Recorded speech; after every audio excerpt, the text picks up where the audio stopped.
Hello everybody, Reggie Time here, and we're back with another edition of us playing some 10NL speed poker, this time on Triple Eight again. Hopefully you guys will enjoy it and get something from it, and if not then just stop watching pretty quickly. Please don't forget to hit like, subscribe, please share my videos, and if you are interested in getting any help from me with your game, you can find my contact details beneath the video. My email, my Skype, my Facebook group. Please do reach out, get in touch, and we can have a chat about if I'd be a good fit for working with you. So, with all that said, let's cut the preamble down and get on with what we're all here for, which is playing some poker.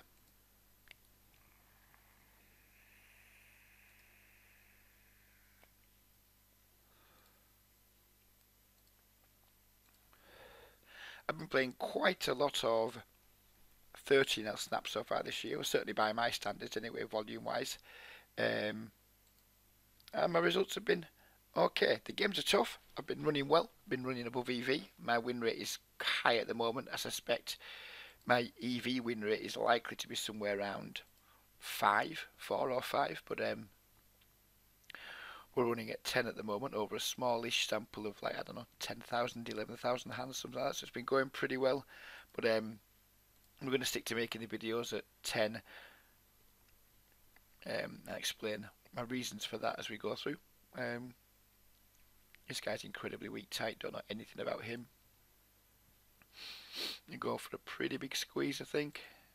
Obviously going to fold to a 4-bet, and this 4-bet comes in. It's a pretty big one. Very easy fold. Yeah, I'm not playing the 13L games on video because I've got a lot of notes on my opponents now. Got a lot of starting to develop quite a lot of really strong reads, and I just don't want to give them away basically on the individual plays if any of my regular opponents watch the videos, and I know some do. It's not something that I really want to do. And on top of that, most of the people who watch my videos tend to play lower stakes, and it's these games in which I'm seeking to work with people. So showing higher stakes games when you're seeking to work with people who are playing 5NL, 10NL doesn't really make too much sense. So yeah, we're going to be sticking with the 10NL version for the foreseeable future. Maybe even some 5NL from time to time.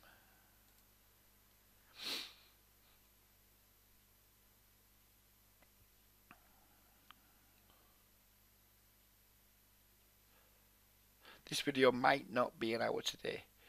It's currently 12 at dinner time, lunch time if you're from down south, but let's face it, it's all dinner time, isn't it?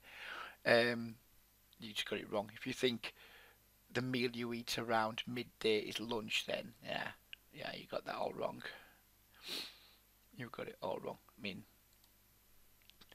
think about school. What did you have at school? Did you have lunch ladies? You know, you did if you're on The Simpsons, or did you have dinner ladies like the rest of us did? And yeah, it's dinner time, isn't it? Anyway, that's by the by. Yeah, so it's 12. I'm not sure what time my wife is expected home. It could be before 1 o'clock, so play till 1 o'clock unless my wife comes in and disturbs us. Completely giving up with a jack 8 here, multi-way pot. No pair, no draw to speak of.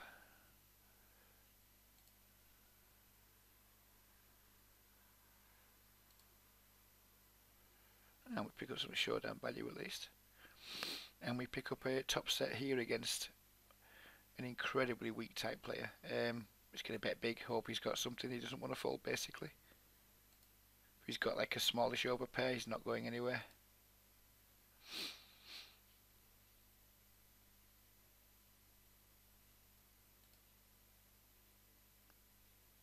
My notes at 13 are pretty comprehensive these days. I've got just about every, well, I've got every regular tagged and lots of the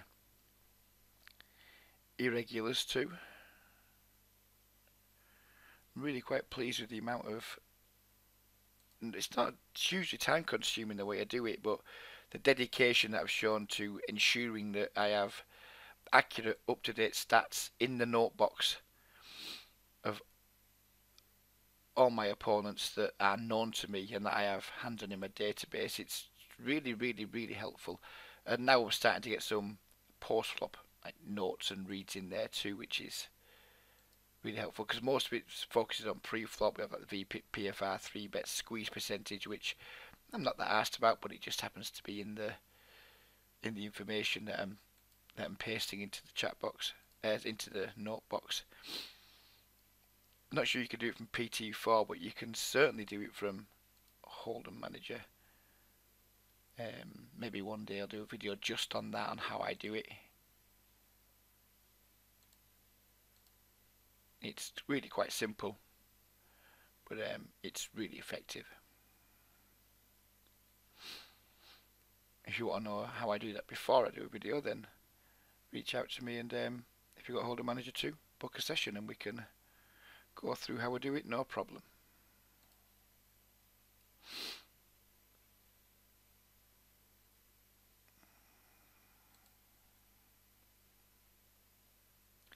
Playing this dude at 13L last night is quite the aggressive. That's why he's got the donkey tag. He's way too loose, way too aggressive. Significant range advantage here, so we're going with the large bet.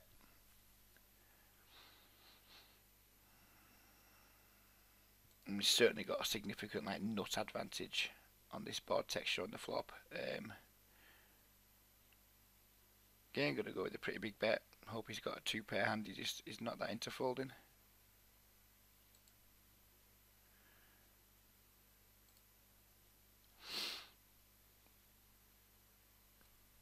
I think maybe we could have missed a bet here on the turn. Possibly we could have got a bluff through. I'm just not that into bluffing multi-way play in multi-way pots. I mean, we have showdown value with our ace high.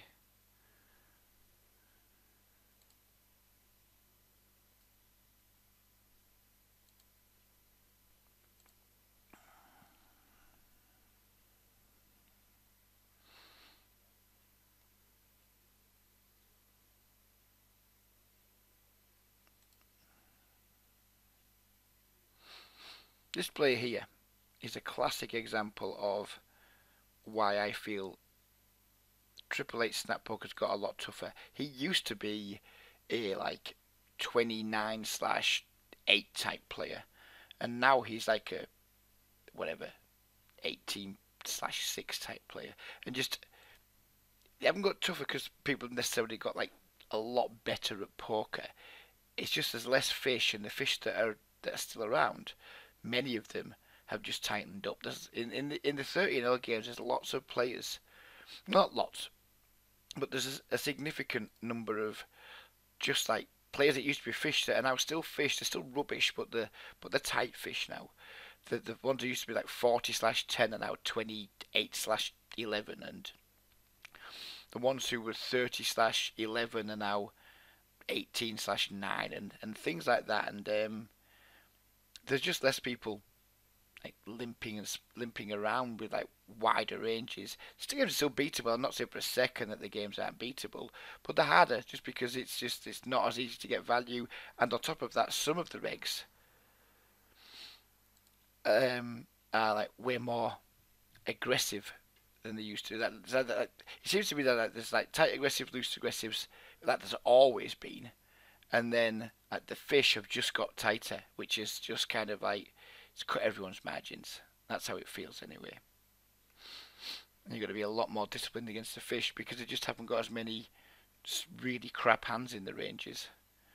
I'm gonna go with it. Just check jam the turn here. We kind of are risking a shit card coming off that kills the action, but if he bets like that 90 on the turn, we just have a really easy check jam. He doesn't, which means he probably doesn't have anything. Just gonna make a small bet here. Hope he's got like a, I don't know what. Because if he bets a jack on the turn, just hope he calls with a 10, I guess. If we're really, really lucky, maybe he has a 10 queen. I doubt it though. He probably just carries on betting queen 10 on the turn. the way he folded quite quick, it's just very likely he had nothing.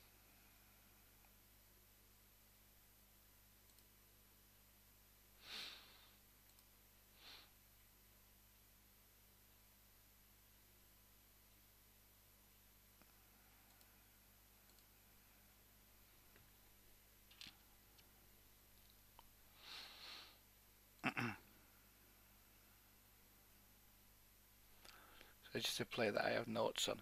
Yeah, so this is what I'm doing. I'm going to Hold'em Manager. I'm going to sit out a moment while we talk about this. I'm going into Hold'em Manager, which I'm not going to open now because I'll be open when I'm playing. And if you go into the Opponents tab, then it's got like something like Analysis for this player or whatever. And it just has these 4 stats available. So I'm just copying them and then just pasting them into the note, and I'm just updating them after every session. So we have this guy here, it's just telling me that he's playing 26-18 with a lowish 3-bet. This says normal 3-bet, but I think like 4 is a bit on the lowish side, and a very low squeeze. And it's just basic information, but it's a lot better than no information. If I've got this information on all my opponents, and some of them opponents don't have the same information on me, then it has to give me some kind of edge. How much edge? Who knows? But it has to give me some kind of edge, because information is power. And if I have more information at my fingertips than the average person in the field does, then long term that has to give me some kind of decent advantage, one would hope.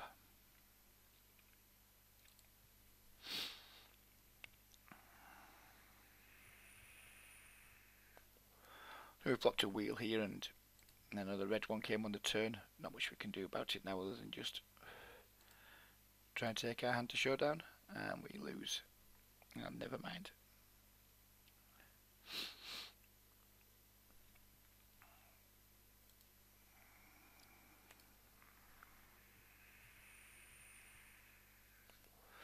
So because these games are playing pretty tight, I think also what I do better than other people is I don't really get involved too much if I'm not the pre-flop raiser. I'm not doing that much calling these days pre-flop.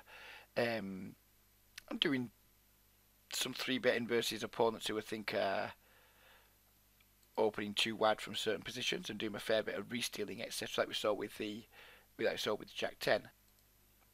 But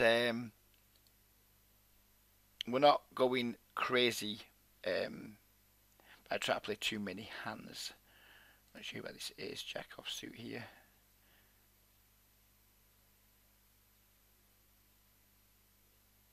Just let it go. Because like lots and lots of players are in the pre-flop raise area of 13 to 18, and that's not a lot of hands. They're opening. If most of the players are opening relatively strong ranges, relatively strong hands from all positions, and there's not too much of the loose stuff going on, I just don't see a high rake environment. There's not a huge reason to be getting involved by playing against like relatively tight opponents with hands that are probably not doing that great against their ranges.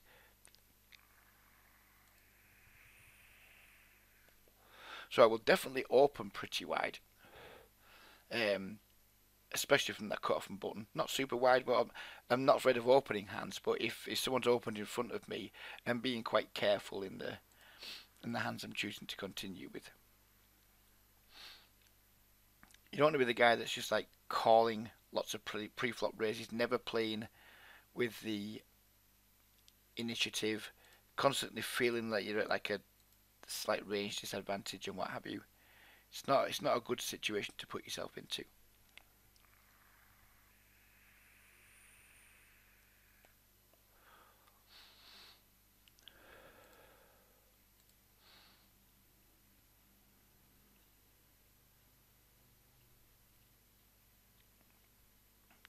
$450, I think anywhere around 180 here, and just shove river, assuming the river isn't like an 8-9 spade type card. Hopefully he just jams and makes life really easy for us, but he didn't.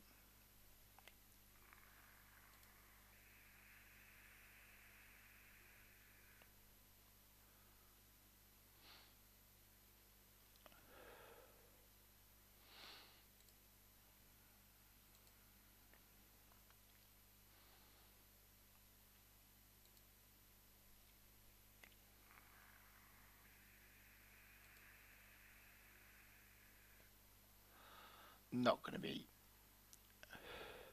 well, we weren't going to be c-betting this anyway. Now it looks like we're just out of here. This is just not particularly. It's a rubbish board for our hand. It's not a great board for our range, and on top of that, it really is quite good for people who are like limping and calling raises.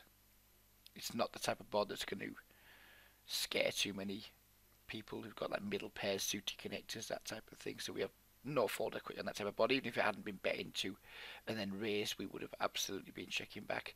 Another thing I'm not doing is that I'm not completing with these kind of like marginalish hands. You're getting like pretty good odds pre-flop, but it's hard to realise all about equity. Quite often you're getting situations where you have like a medium strength hand and you're facing smallish bets, and you're never quite sure whether to stick or twist.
Min raise here from an unknown deuce 10. It can just go in the bin for me. Not one for over defending my blind, even versus min raises. Like, getting in trouble more often than not. Ace 10 suited from the small blind versus a middle position pot size open. Don't really want a 3-bet here. Feels like it's versus middle position. It's not a great hand to 3-bet, but I think we probably need to call. Hope we don't get squeezed, which we don't. And flop a nut flush draw. We probably can't have a set of queens here, but we can absolutely have a set of 3s, set of 6s, 4, 5 suited. So it's like, does this hand make sense to raise or not? That's the question here. Do we just raise or do we call? I think given his middle position opener and he's potted it pre-flop, I'm going to give him credit for having a relatively strong range here. We're not going to go with the 3-bet. With the check raise, we're just going to call and try to improve, which we do.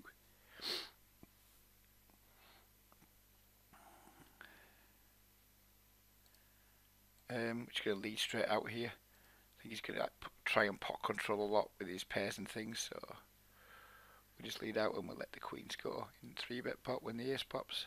Probably highly exploitable. Well, I'm not too worried about being exploited in that spot. If he's like taking a small pocket pair and bluffing us there, then good for him. I'm not going to worry too much about it. And getting too sticky and stubborn there. If I had a specific read on an opponent, I could definitely take some check call lines there. But without reads, we're not going to get too sticky and stubborn.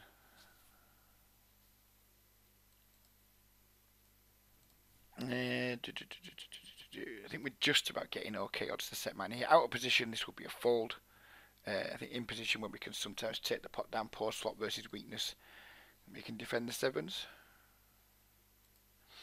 But if we were out of position facing the same bet size, then I would absolutely just pitch them. It's a slightly different situation here. We're out of position with 2 6s, but our opponent's made a much smaller sizing, and he's, due to his stack size, much more likely to be a fish, so we have way better implied odds too. Sadly we miss, and we're just going to be taking a check forward line unless he bets like 20 or something silly. Doesn't, so let it go. This guy went deep in the tank then, and then checks. I mean, he could have stuff like pocket 10s, ace jack, that we're behind to that check here. You can also have stuff like Ace King that we're ahead of, but it's got a decent bunch of equity that probably won't fold, so he's going to check back, try and get to showdown if we can. If he starts betting, we're probably going to fold. I think if he checks again, probably just going to bet twice. I don't think he has a queen or better at this point. I think he's like the top of his range. He is probably now like Jack X, and we're going to bet pretty small on the turn, and then if he calls, probably just bomb the river. And don't need to. He just folds now.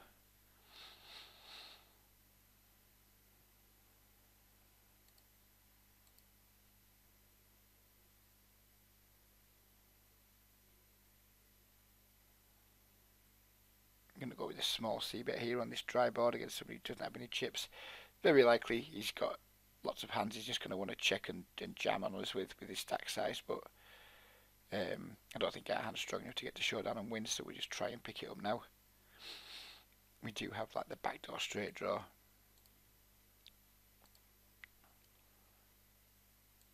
This would be a spot where we could definitely barrel against somebody with a bigger stack size, but not against this dude. And who knows, maybe ace high is even good here sometimes, like Jack 9, Jack 10, King 10, King Jack. Wasn't good against the 3-5, but never mind.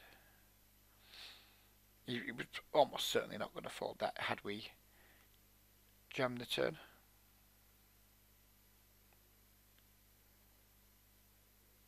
Although had I known he did have a 5, I probably would have tried to make him fold it. Again here, this board completely misses us, but we can have all the sets and all the straights and things. It's just not a board that's particularly good for... Well, it's not to say it's not good for me. Could have some of these cards too, but when we have a significant nut advantage at this point. So we're going to try and apply some pressure to him.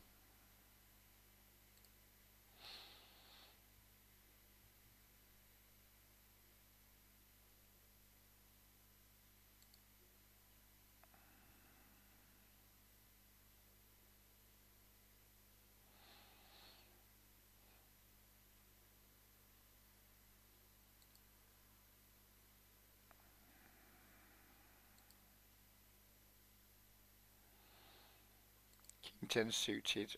Good chance we're going to be able to go multi-way at the floppy. We're going to be at a position which isn't great, but I think this hand's just a little bit too strong to fold, especially now it's gone like multi-way with the potential fish in the pot.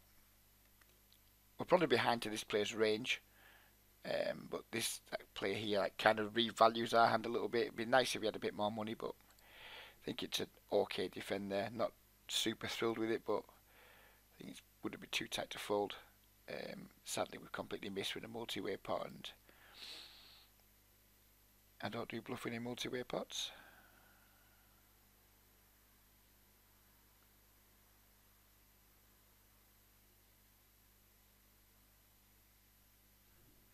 And we river the nuts, which is nice, but what isn't nice is no one's probably got anything.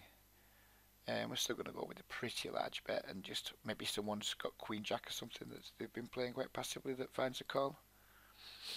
Jack 9, that type of thing.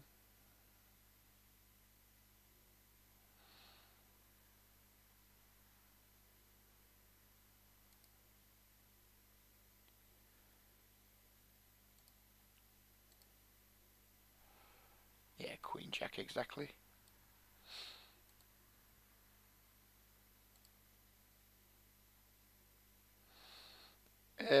Gonna fold the threes versus someone who's opened and only has 30 something blinds to start the hand.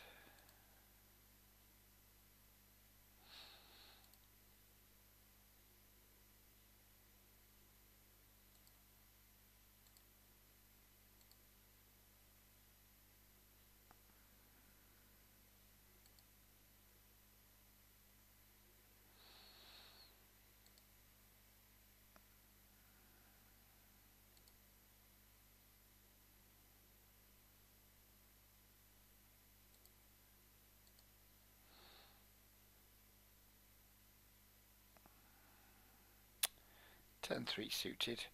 If I knew both players were nits in the blinds, I think we could open that, but I don't know anything about them, so we're not going to get too creative with our pre-flop opens from the button.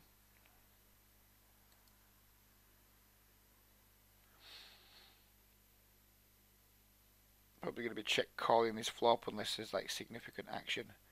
It's just one of those spots where you know you have to check call the flop. You're probably going to have to check fold the turn versus like a double barrel. It's just one of those spots where you feel like you're just going to get run over. But what can you do? We kind of have to call here. Then if the turn doesn't improve us and he bets like 90, we'll probably have to fold, and it just feels kind of dirty. But what else can you do? That was just easy check fold now on the turn. Continue betting pretty big with our gut shot here.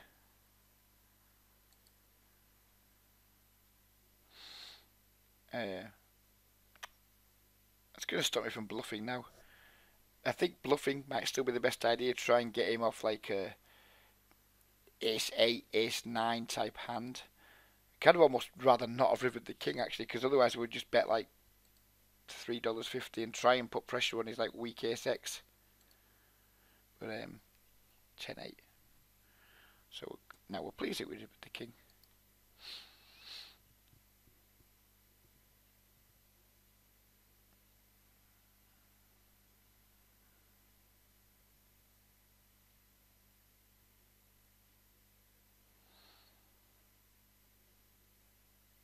I'm going to hope this player is a passive type and allows us to see a flop.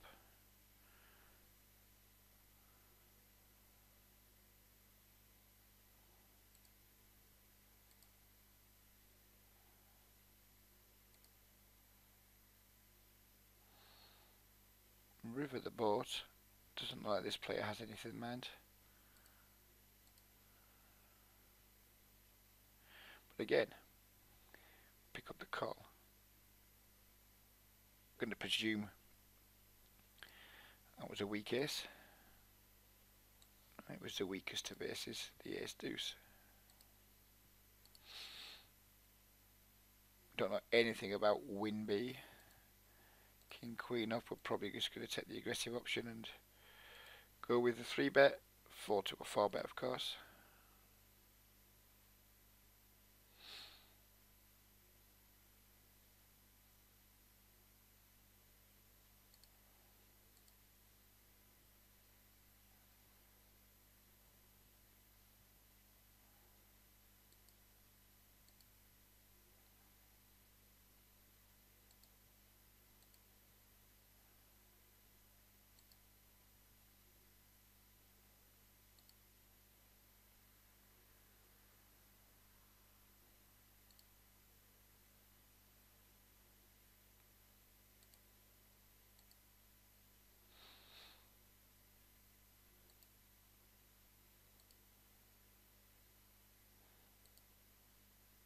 I think once maybe I get to 25,000 hands for the year, maybe we'll do a video reviewing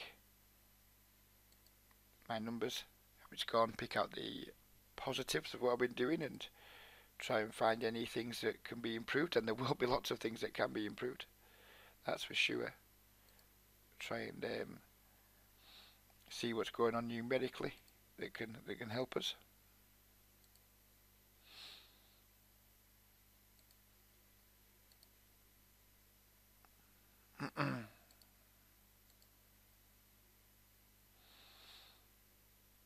I mean, this I might just win here against the button limper. You never know. And it does. It's open limp. This is what I'm saying about these fish. There's like playing super like weak tight now. Just like limping the queen jack on the button, never bluffing, just showing down queen high when it probably can't be good. Yeah. It's like the regs are getting better, and the regs are really quite good these days. But the fish haven't really got better, they've just got tighter and more passive. And it definitely feels like the dynamic to me anyway. You've got not that many wheels kicking around, but you've got enough just like tight bad players to just about make the games worth bothering with still.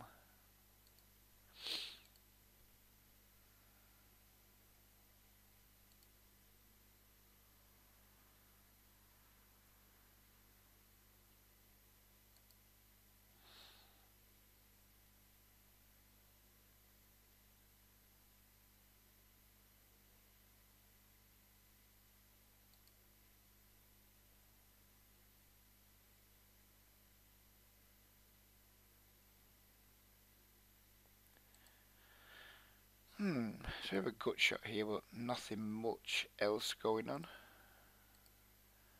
It's a pretty dry flop. I think we'll go with the c-bet and then just shut down unless we improve.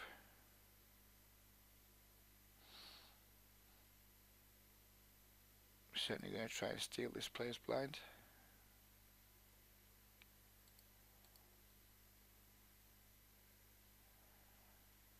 Very rare I'll wait for the Jack 5 suited to open it from the small blind. Very rare, but with the... This is why it's important to have your notes too on like who are the weak type players, who's the aggressive players, who are the defenders, etc.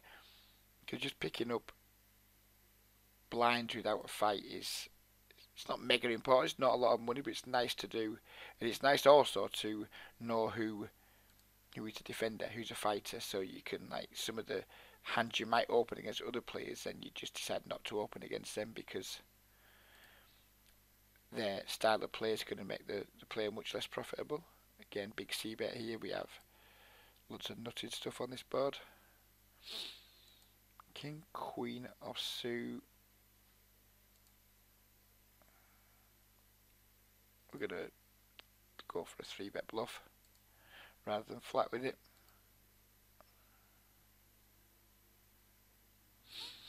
We do get called and we pick up a top pair.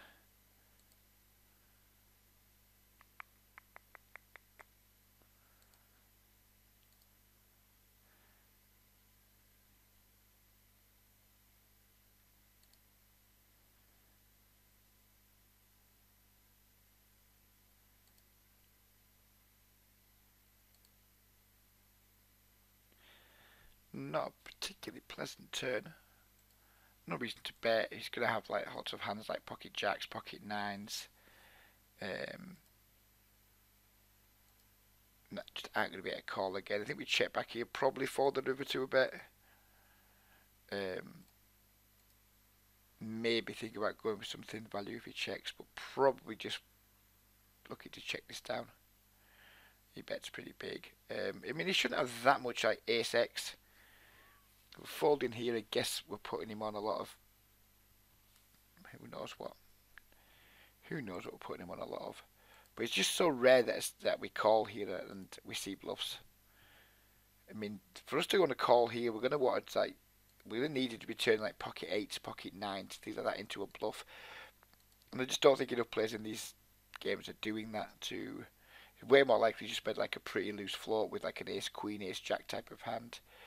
Maybe he just has like a set of 10s, set of deuces, ace king. Yeah.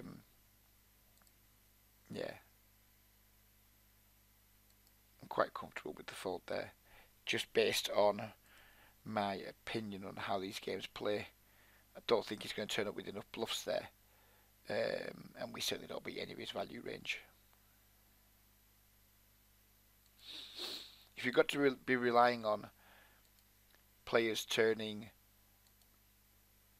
pairs into bluffs to be able to call, then you don't really want to be calling too often. And that's what he needs to be doing there. He needs to be turning pairs into bluffs for that call to be anywhere near close to being okay.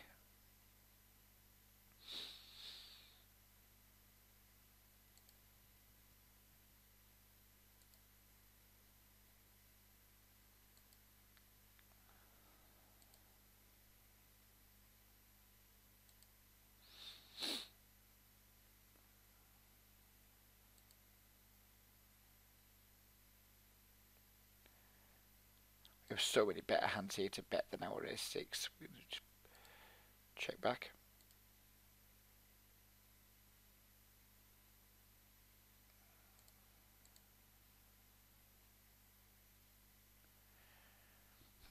I was thinking, let's not see a black one, but seeing the eight's not great. I think we have a clear bet, and then it's just if we get raised, then he just always has like a better than two pair hands and just fold. I think. Min raised, we're dead. We are absolutely dead. I mean, maybe that's too thin on that board. Maybe we just should check back and like beat all this weaker stuff. Maybe we just never get caught. Well, not never. Never's the wrong thing to say. But we certainly can't win here. We're getting like ridiculously good pods. But what do we beat? We just don't beat anything.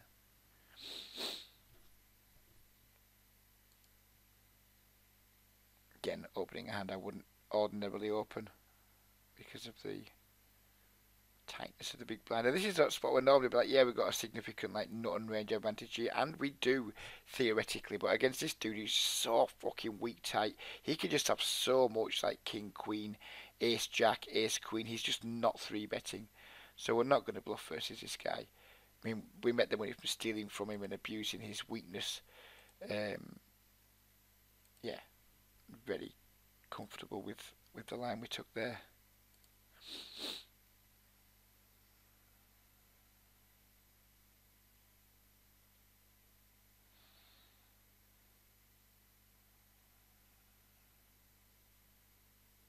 Easy fold, ace jack off versus a 3-bet.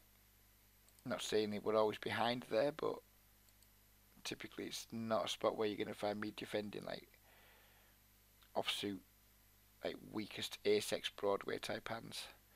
Of course you can have like 10-9, 8-9 suited, ace-4 suited. You can have plenty of stuff that we're ahead of. But realised now, which is going to be really difficult there against anyone who's even close to being half decent. Not defending the 8s versus the 10x 3-bet. I know tons and tons and tons of players do, but I typically want to have like somewhere near at least 15 to 1 implied odds here, and we don't have that. It's just a bit too big for my tastes. If it was 3-bet wider and stacked off like a post flop, then there would be a clear defend, but I don't think people 3-bet particularly wide in these games, and I don't think they're like aggressively stacking off post flop with their like whiffed high cards and things anywhere near enough. I'm going to call here with the queens, and we're probably going to be looking to check raise on good boards for us, just to like protect our hand a little bit and what have you. This is the board where we're almost certainly going to go for a check raise. If he has aces or kings, then yeah, we're getting felted, but we don't want to like get too tricky. I mean, it's bet really big. It's just a very, very, very good chance he has two aces or two kings here.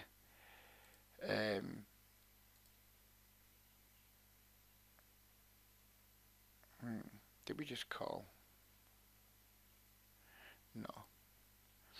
We're just going to lose two aces or kings, aren't we? That's just the way it's going to have to be. I folded.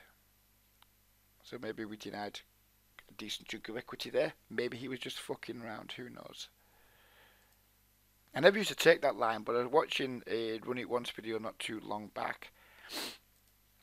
I think it was Phil Galfond making the video, and he was saying like if you're calling with like jacks, queens, things like that, out of position, and you do flop an overpair, oftentimes it's best just to go with the check raise, like get some equity denial. And he made a strong case. I can't remember exactly what he said on the heat of the moment, but he did make a pretty damn strong case for check raising with our like pocket jacks, pocket queens that are overpairs in 3-bet pots on the wish boards. He made a strong enough case where I was thinking, well, fair enough.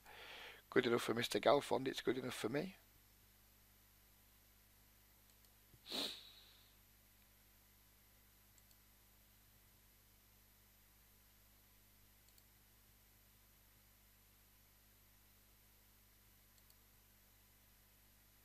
Ace of diamonds, disappointing river. Do I think he has flush draws too often? it's a very easy bet. And just hope it doesn't raise, I guess.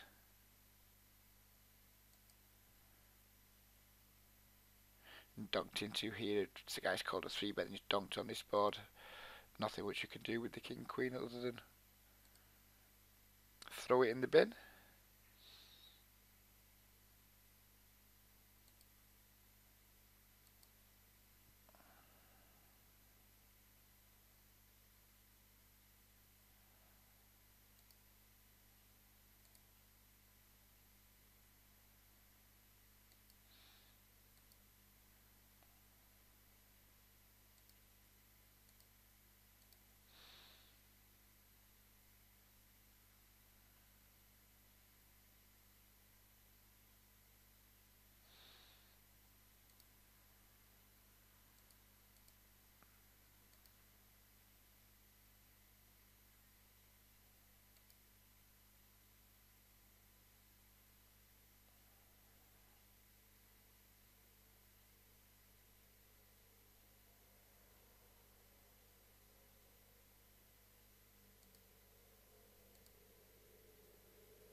Pivot suited.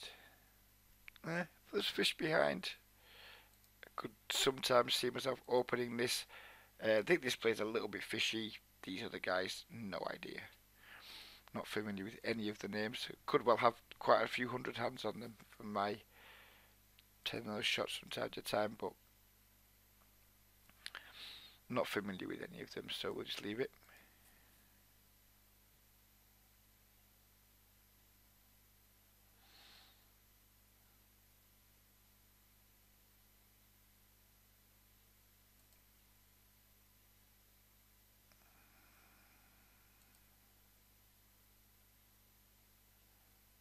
This is somebody else we have some notes on. So he's 30/5. So we know he's like somewhat loose, very passive. Take a stab here and then just shut down if we get called.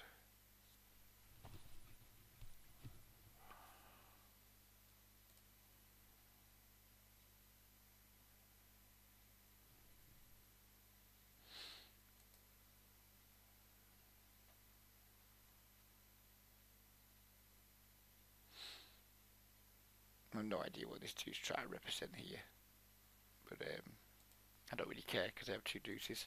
If it was good do anything there, wouldn't be calling, it would be raising, but we rep fuck all when we raise there as well, so it would just have been unnecessary nonsense.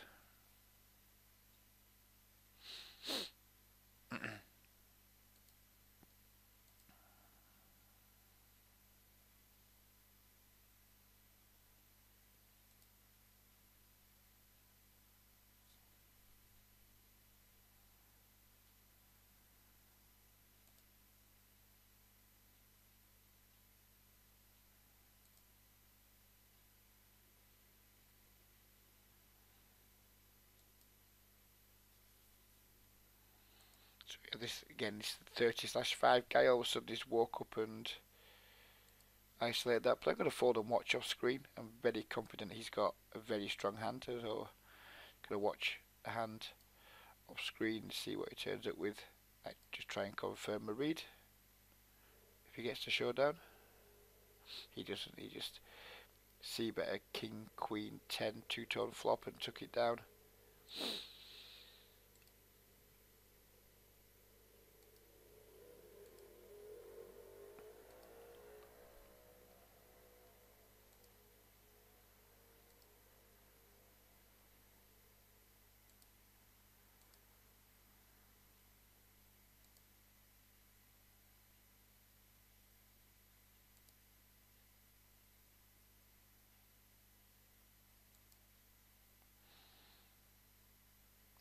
Jack off as is a middle position open. It's just going to be a fold.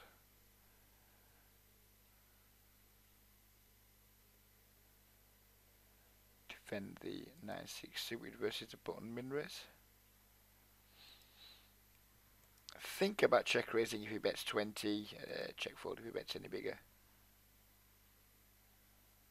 He bets bigger, so we just check fold.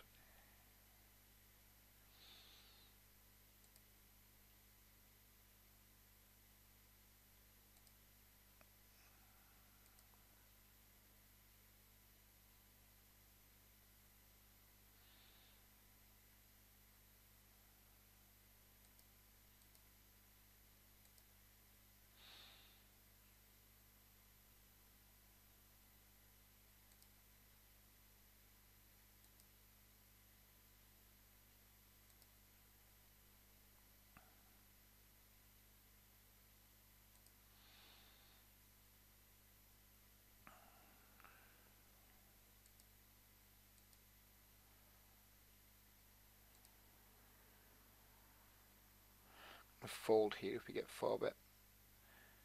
Hopefully he just calls or folds as he does.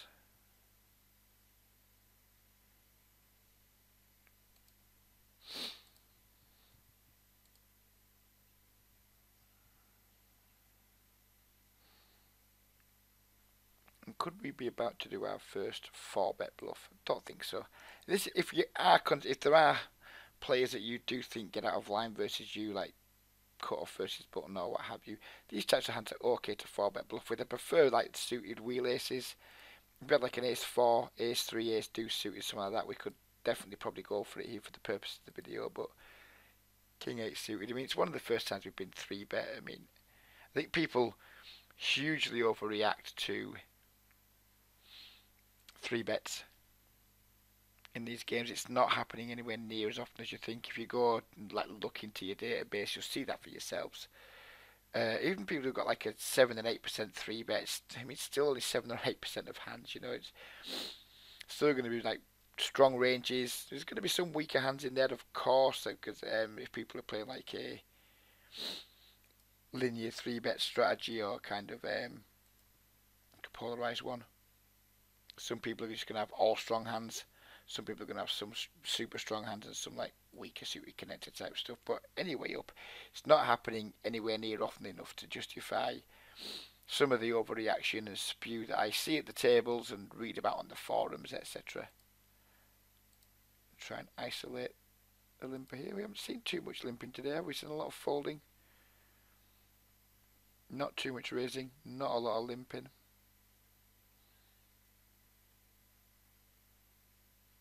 We flop a gut shot.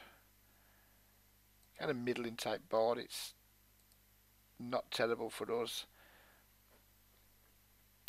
I think we're going to see bet just because we're not sure we quite have enough showdown value, and we do have that gut shot and the ever-present ace draw that sometimes puts us out ahead.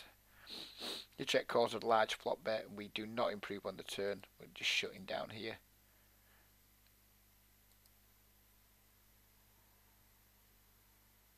And it's trivially easy fold.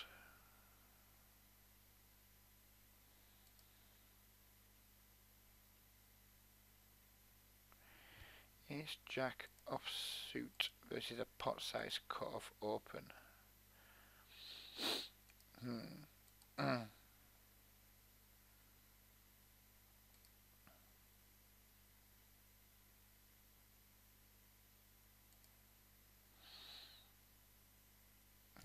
Absolutely snap calls, which tells me he doesn't have particularly strong range. Like the nutty stuff. He doesn't have like the aces, the kings, the ace, king, etc. too often. We're going to go with a bigger C bet. We're going to be like one and done here. I suspect this guy might be a not good player. So hopefully he's just like calling with pocket sixes pre-flop and then just folding them. Just like the speed of his pre-flop call there.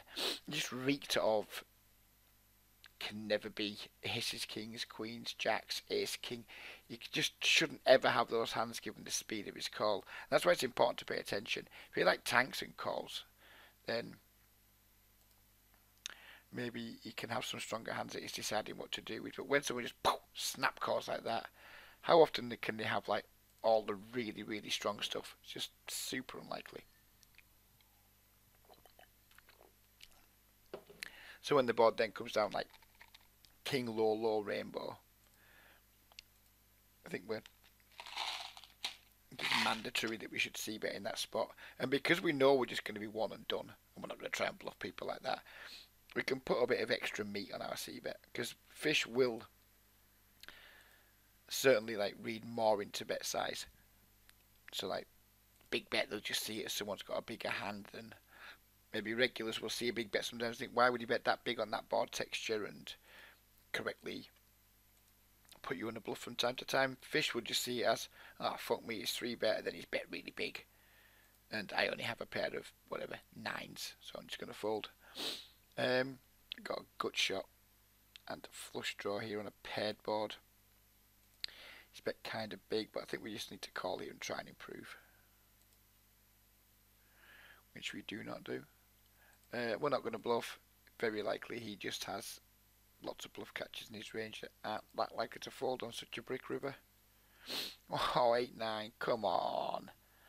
Come on. What's that all about? Just probes the 8-9 on the turn and binks it off.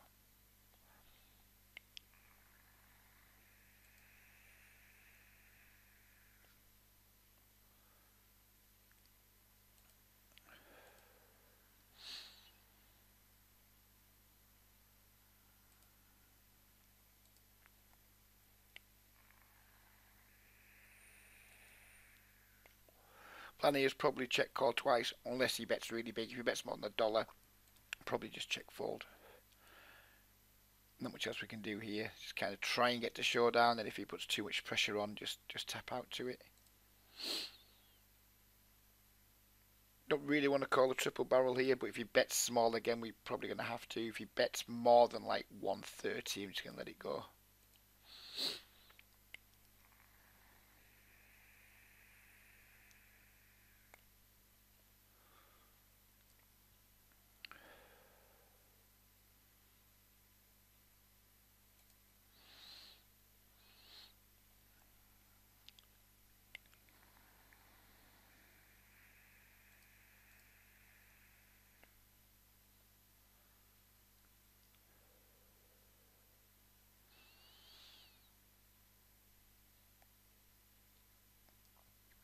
Pretty dry board against a fish. Against a regular here, I would c-bet to like 80. Against a fish, I'm going to c-bet 130 and then just shut down.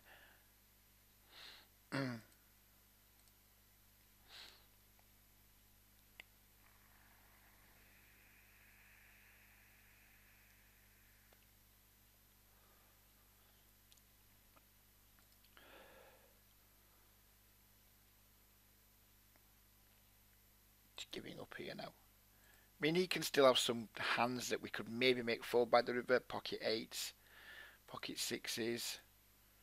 Never going to fold a queen. Don't know what he's doing with like pocket 10s, pocket jacks. Probably folding them at some point.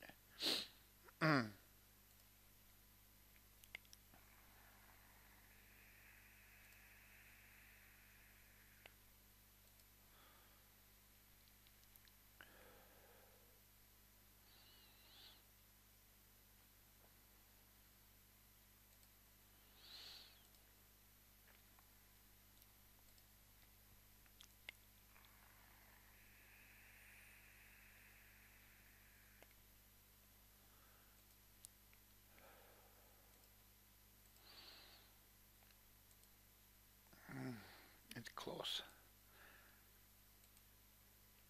Don't know anything about the guy though. Let's see flops from Ireland.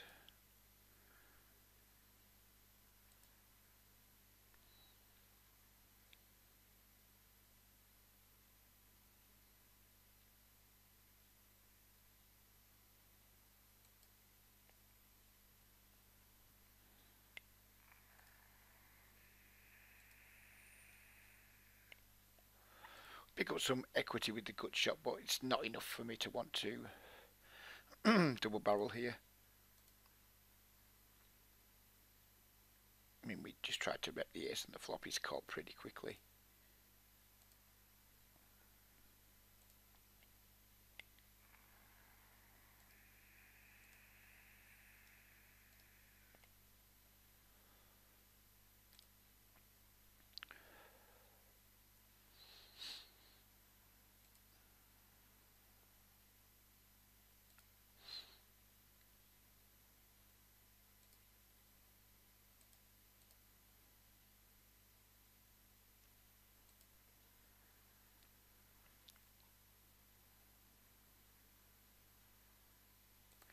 I bet pretty big twice, try and get him off some ace highs.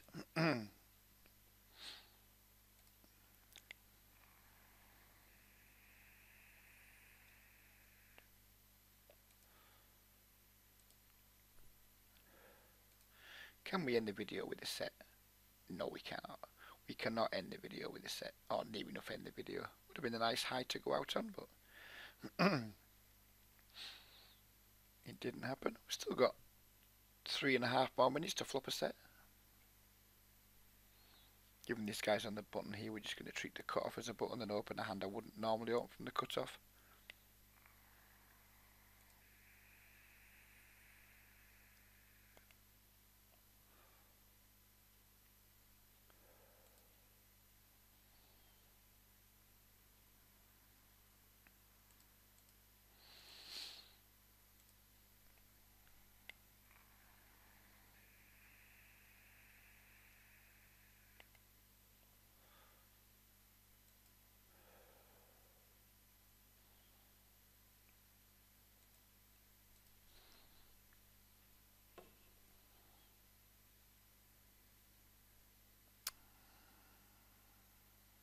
Just giving up with the 10-9.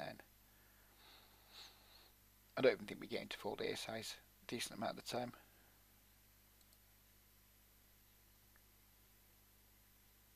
Would have got to vote king 10, but never mind. Gonna try and show our 8-9 down. Hopefully we beat stuff like small pocket pairs.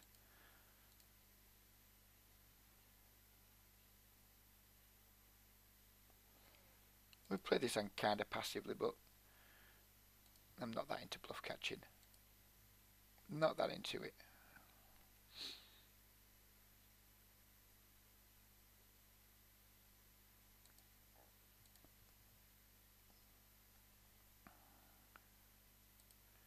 Just about what I've seen players routinely like checking aces, kings, queens and stuff here, which I don't think it's a bad play to be fair on this type of board.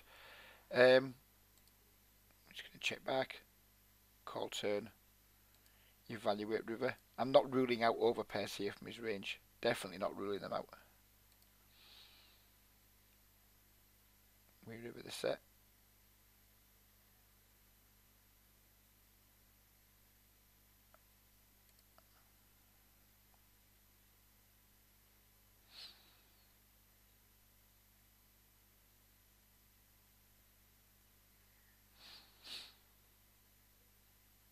So we're going to end the video on these kings. I was hoping there was going to be a slightly more interesting pot than it's likely to shape up to be now.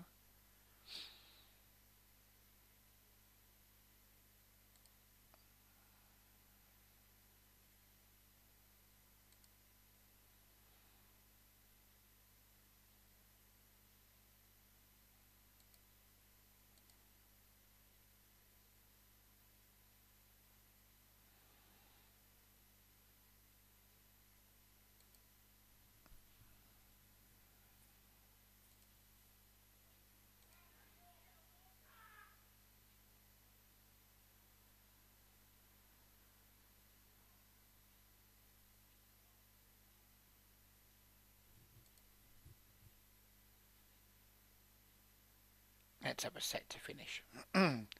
Call, deuce, 5, 10. Be beautiful. Come on, be a good fish. Be a good fish.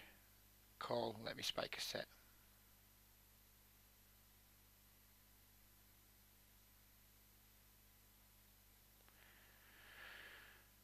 Whatever you're doing, just get the fuck on with it, sir.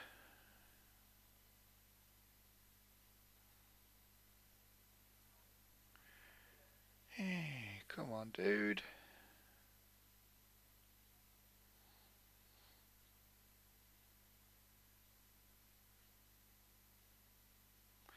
It's probably just disconnected. Wow, he gave me even more time bank.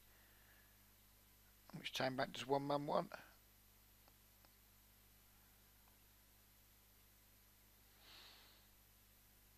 Pretty easy c-bet on the border where we can have lots of strong stuff. And we take it down.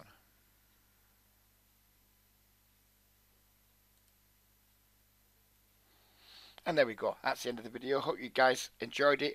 Crucially, hope some of you guys got something from it.